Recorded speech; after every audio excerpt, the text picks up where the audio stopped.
Hey everybody, Brian Mittman. Hope you're having a wonderful day. In today's topic, I'd like to discuss when should you report a work-related accident, especially if you don't think it's all that bad of an injury. Hey, this is a great question because just like you, I'm out there doing stuff and working and whatever, and you might, bang your knee, cut your hand, kind of, bump your elbow and not really think too much of it. Then something happens later on and you realize, oh my God, when I banged my knee a few weeks ago, that's when all my problems really started. I didn't realize that at the time. Heck, I just took some Advil and I kept working.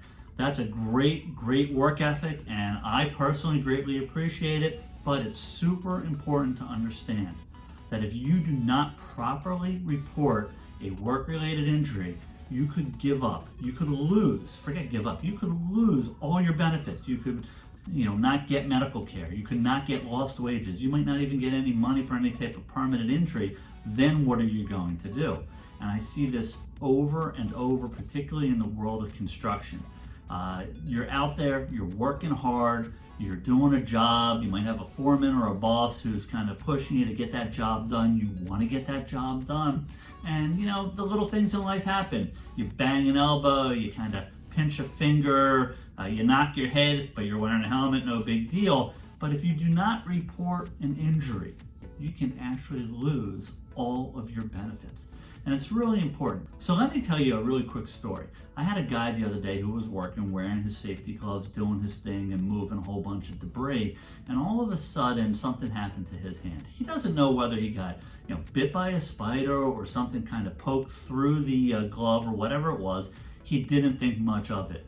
Over the course of the next couple days, he started having a problem with his hand. When he looked at his hand, he saw some type of a welt or abscess there. He popped it, no big deal, put some stuff on it, no big deal. Within another day, he was in the emergency room and had emergency surgery and spent 4 days in the hospital because his hand had swelled up and he had all these problems.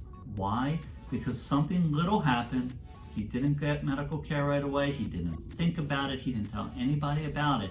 And now we're going to have to fight with the insurance company to prove that, wow, something happened while he was at work and he had this emergency and this medical care and this lost time from work because of it.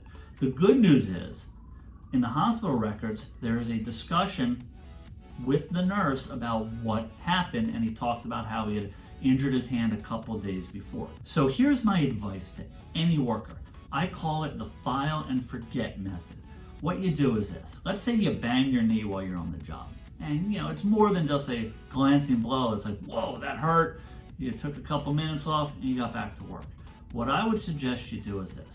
You can report the injury, or you can go to the on-site nurse, or you can go get medical care. And if it looks to be something more than just a bruise, you report that injury to your employer.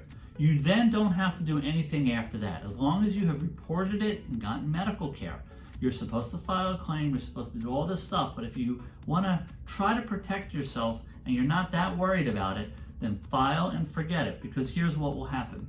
Let's say you bang your knee and 2 months later, now you're having problems. If we have the documentation going all the way back those 2 months, you're going to be okay. If you have no proof, they're going to say that you hurt it playing with your kids over the weekend. So anyway, know when to file a claim and know when to report it.